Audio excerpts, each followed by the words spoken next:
I am Anil Kumar Yadav from Government College Hasod and today I will discuss the operational amplifier।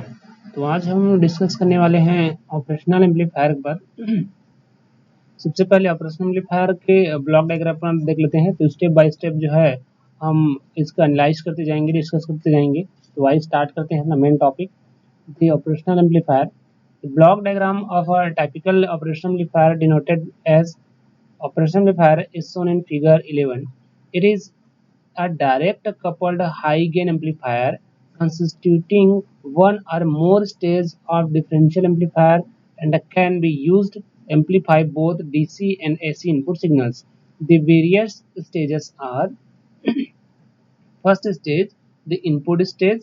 It is a dual input balanced output differential amplifier. Being the input stage, it sets the input resistance of operational amplifier and is also responsible for providing most of the voltage gain. It is designed to be operated in the differential mode. The differential inputs are designed by plus and minus notation. तो यहाँ पे हमारा differential amplifier operational amplifier का block diagram है।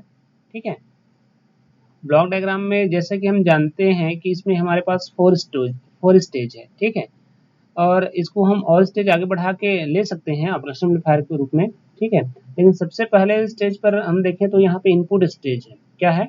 Input stage है। तो operational amplifier जो है एक तरीके का हाई गेन एम्पलीफायर है। ठीक है, जिसके पास जो है एक से अधिक स्टेज होते हैं। ठीक है, और ये क्या काम करता है? ऑपरेशनल एम्पलीफायर जो सिग्नल देते हैं उसको जो है एम्पलीफाई करने का काम करता है, चाहे वह एसी सिग्नल हो या फिर डीसी सिग्नल हो।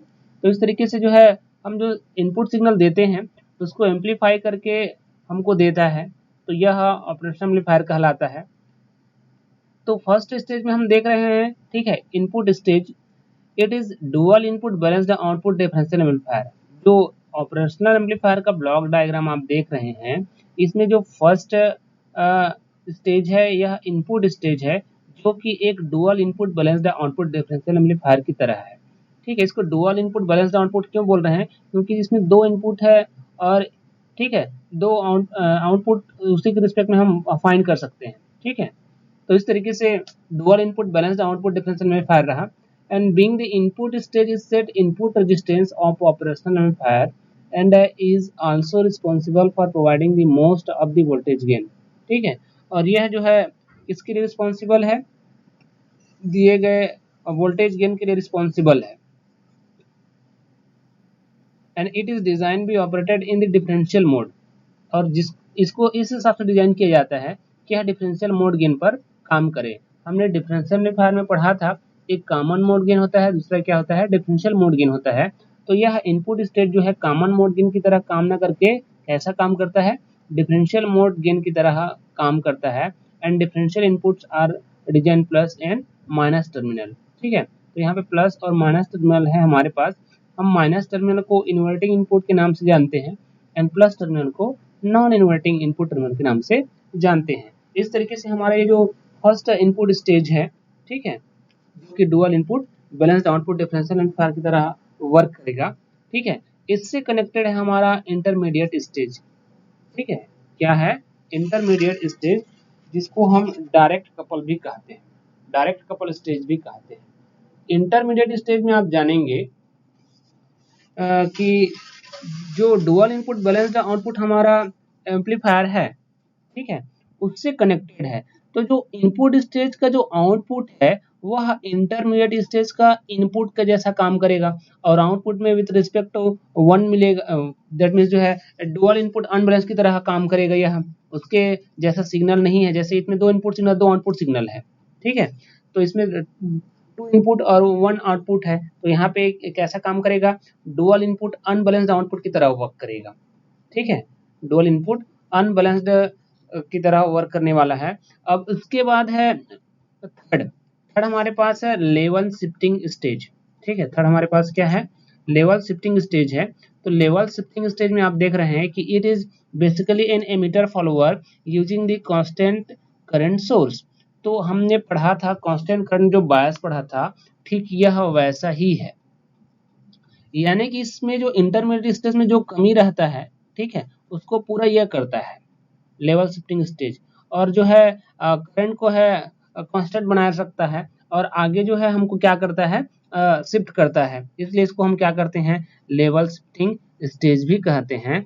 And the purpose of this we have explained before. It is to shift to DC level of the output of intermediate stage down to 0 volt with respect to grounded, है ना।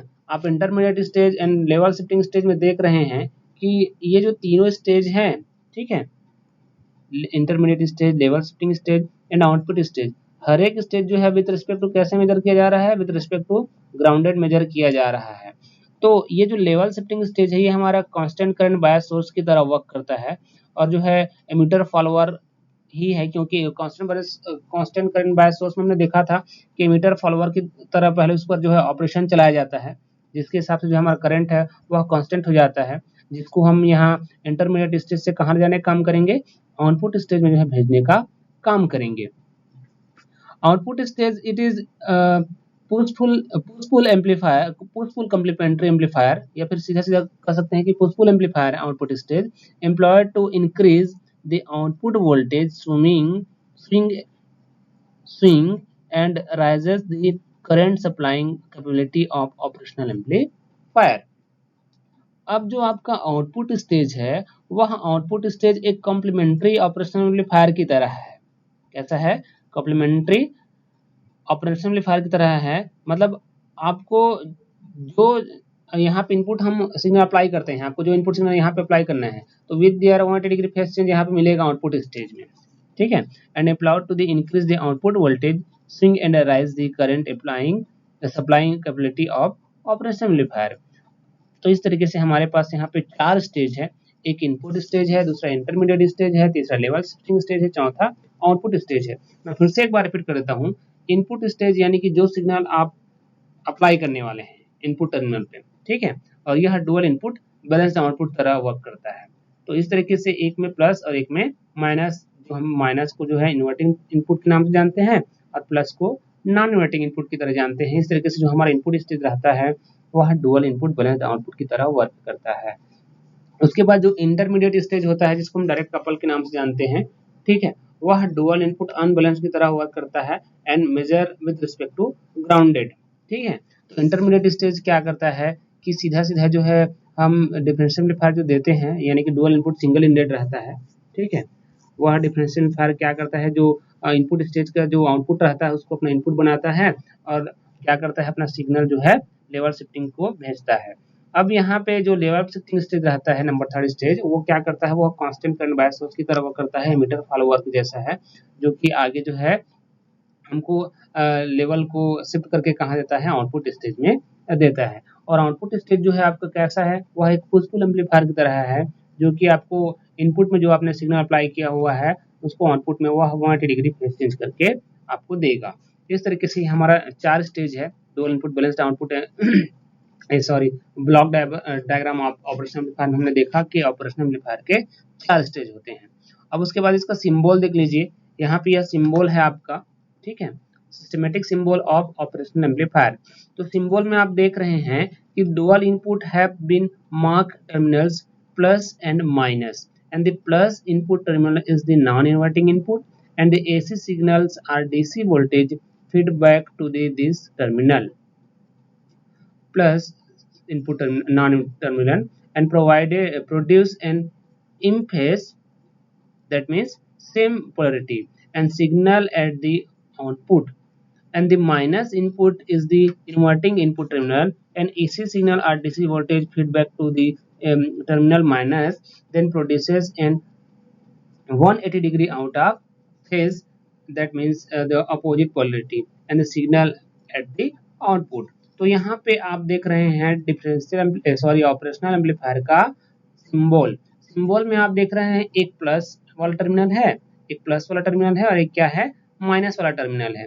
तो पहले plus वाले terminal की बात करते हैं। Plus वाला टर्मिनल जिसको हम नॉन इन्वर्टिंग इनपुट के नाम से जानते हैं और माइनस वाला टर्मिनल जिसको हम इन्वर्टिंग इनपुट के नाम से जानते हैं। तो प्लस वाला जो इनपुट टर्मिनल है उस पर जो है आप डीसी या फिर एसी सिग्नल जो है वोल्टेज एसी सिग्नल या फिर डीसी वोल्टेज अप्लाई कर सकते हैं। और इसके साथ जब यह फीडबैक हो जाता है आउटपुट के साथ जो है, जब यदि ये फीडबैक हो गया तो आपका क्या होगा कि 180 डिग्री इन फेस मिलेगा आपको, क्योंकि यह नॉन इन्वर्टिंग इनपुट टर्मिनल है। यदि वैसा सिग्नल आपने इन्वर्टिंग इनपुट सिग्नल में अप्लाई किया है और फीडबैक है, वह फीडबैक रहेगा तो क्या मिलेगा, जो आपने सिग्नल अप्लाई किया है उसके अपोजिट सिग्नल मिलेगा, यानी कि change with 180 degree face change मिलेगा। तो इस तरीके से यह input and non input inverting and non inverting terminal हो गया। और ये आपका जो देख रहे हैं वो है आउटपुट, आपका आउटपुट टर्मिनल। ठीक है, ये जो आउटपुट टर्मिनल है यही हमको मिलेगा। वह भी किस पर, आउटपुट जो है किस पर डिपेंड करेगा, ये ऑपरेशनल एम्पलीफायर के इनपुट टर्मिनल पर डिपेंड रहता है कि किस तरीके का हमको आउटपुट मिलने वाला है। V1 is the voltage at the non-inverting input volt measure with respect to grounded। जैसे कि हम पहले बता चुके हैं कि जितने भी इनपुट सिग्नल्स रहते हैं ऑपरेशनल एम्पलीफायर में, वह भी मेजर किया जाता है विद रिस्पेक्ट टू ग्राउंडेड। तो यहाँ पे जो आप V1 देख रहे हैं नॉन इन्वर्टिंग टर्मिनल, ठीक है, यह भी हमको मेजर करना पड़ेगा किसके थ्रू, with respect to grounded. And V2 जो देख रहे हैं आप, जो कि इन्वर्टिंग इनपुट सिग्नल है, वह भी हमको मेजर करना पड़ेगा with respect to grounded. And output जो है एंड आउटपुट जो वोल्टेज है वो हम भी मेजर करना पड़ेगा विद रिस्पेक्ट टू ग्राउंडेड। यानी कि यहाँ पे आप एक एक जो है ग्राउंडेड कर दिया जाए, यहाँ पे और यहाँ पे ग्राउंडेड कर दिया जाए तो सिंबल में कोई फर्क नहीं पड़ने वाला है, क्योंकि इसमें जो इनपुट और आउटपुट रहता है, यानी कि ऑपरेशनल एम्पलीफायर में जो इनपुट और आउटपुट सिग्नल हम लेते हैं वो सभी के सभी जो है मेजर किए जाते हैं विद रिस्पेक्ट टू ग्राउंडेड। तो इस तरीके से हमारा ब्लॉक डायग्राम हो गया। इसका इक्विवेलेंट सर्किट देख लेते हैं। इक्विवेलेंट सर्किट कैसा रहता है, is large signal voltage gain specified on the data sheet on the operational amplifier. ठीक है, अब इनका वोल्टेज डिफरेंस निकालेंगे, जो हमने वोल्टेज डिफरेंस निकाला था। ठीक है, जो V1 और V2 है, यहाँ पे जो सिग्नल देख रहे हैं V1 एंड V2, इनका वोल्टेज डिफरेंस निकाल दीजिए, VID निकाल दीजिए। तो V1 माइनस V2 यहाँ पे डिफरेंशियल गेन हो जाएगा, इसका डिफरेंस सिग्नल निकल जाएगा ऑपरेशनल एम्पलीफायर का। अब यहाँ पे इक्विवेलेंट सर्किट है। ठीक है, क्या है, इक्विवेलेंट सर्किट है ऑपरेशनल एम्पलीफायर का। इक्विवेलेंट सर्किट में आप देखेंगे कि यहाँ पे V1 और V2 है, इनके बीच का डिफरेंस VID है, और यहाँ पे ये इनपुट रेजिस्टेंस है। क्या है, इनपुट रेजिस्टेंस RIN है। ठीक है, और दूसरा R आउटपुट रेजिस्टेंस है। ठीक है, ये क्या है, R आउटपुट रेजिस्टेंस है। ये प्लस VCC सप्लाई वोल्टेज है, ये माइनस VCC सप्लाई वोल्टेज है। ठीक है, और ये क्या है, ग्राउंडेड टर्मिनल है, जो कि हमको मेजर करना है with respect to grounded.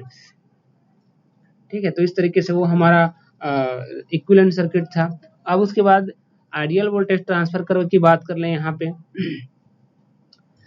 A plot between the output voltage against input difference voltage VID।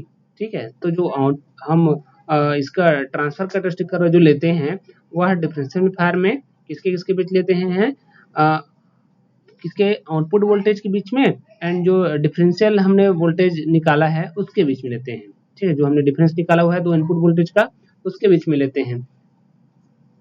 Keeping a constant and assuming output offset voltage as 0 as shown in figure 11D, and the output voltage cannot exceed the positive and negative saturation voltage, an operational amplifier for given value on supply, and the therefore relation output equal to A into VID. That means output is directly proportional to the voltage difference, input voltage difference, hold till output reaches the saturation value as thereafter if it becomes constant। तो यहाँ पे आप देख रहे हैं जैसे कि हमने क्या लिया हुआ है, जो हमने यहाँ पे ट्रांसफर कैरेक्टरिस्टिक कर्व बनाया हुआ है, वह आउटपुट स्टेज, वह आउटपुट टर्मिनल यानी कि आउटपुट वोल्टेज और इनपुट डिफरेंस वोल्टेज के बीच में जो है हमने ग्राफ खींचा हुआ है यहाँ पे। तो इस तरीके से ये माइनस VID हो गया, प्लस VID हो गया। अब जैसे जैसे आप इनपुट सिग्नल बढ़ाते जाएंगे वैसे वैसे जो इनपुट सिग्नल का मान बढ़ते जाएगा, यानी कि इनपुट वोल्टेज देते जाएंगे तो आउटपुट वोल्टेज का मान जो है बढ़ते जाएगा, बढ़ते जाएगा, और एक समय ऐसा है कि क्या हो जाएगा, वह सैचुरेटेड हो जाएगा। इस तरीके से इधर भी ऐसा ही है। ठीक है, नेगेटिव साइड में जैसे जैसे आप वोल्टेज का मान बढ़ाते जाएंगे, इनपुट वोल्टेज का मान बढ़ाते जाएंगे, तो आउटपुट वोल्टेज का मान जो है बढ़ते जाएगा, और कम कर देंगे तो कम होते जाएगा। इस तरीके से हम कह सकते हैं कि जो आउटपुट है वह डायरेक्टली प्रोपोर्शनल होता है किसका, इनपुट डिफरेंस वोल्टेज का। ठीक, तो इस तरीके से ये हमारा आइडियल कैरेक्टरिस्टिक कर्व रहा ऑपरेशन एम्पलीफायर के लिए। अब इसका इलेक्ट्रिकल कैरेक्टरिस्टिक देख लेते हैं, ठीक है। It has infinite open loop voltage gain. तो जो ऑपरेशनल एम्पलीफायर रहता है उसके पास क्या रहता है, इन्फिनाइट ओपन वोल्टेज गेन रहता है। नंबर सेकेंड है, it has finite input resistance so that any signal source can derive it and there are no loading of preceding stage, है ना। इसके पास क्या रहता है, इन्फिनाइट इनपुट रेजिस्टेंस रहता है, ठीक। इस तरीके से जो हमने सिग्नल जो सोर्स सिग्नल हमको अप्लाई करना है, ठीक है, उस पर जो है कोई लोड नहीं रहता है। Number third, it has zero output resistance. जैसे कि यहाँ पे देख रहे हैं कि इन्फिनाइट इनपुट रेजिस्टेंस है, तो आउटपुट रेजिस्टेंस क्या है, यहाँ पे जीरो आउटपुट रेजिस्टेंस है। And so that output can derive N infinite number of other devices. And the number fourth है, it has infinite bandwidth so that signal of any frequency from 0 to infinite hertz can be amplified without any attenuation। यानी कि इसके पास infinite band gap है operation amplifier के। That means जो है इस पर जो है जो इनपुट सिग्नल अप्लाई करेंगे वह 0 टू इन्फिनाइट आप इनपुट सिग्नल अप्लाई कर सकते हैं, यानी कि एम्पलीफाई भी हम 0 टू इन्फिनाइट तक यहाँ पे कर सकते हैं। नंबर फिफ्थ हमारे पास, it has infinite common mode rejection ratio so that common mode noise are हम to is zero। यानी कि जो infinite common mode rejection ratio है, तो हम कह सकते हैं कि जो कॉमन मोड गेन है, ठीक है, वो कॉमन मोड गेन पे नॉइज क्या रहेगा, जीरो रहेगा, ठीक है, क्या रहेगा, जीरो रहेगा।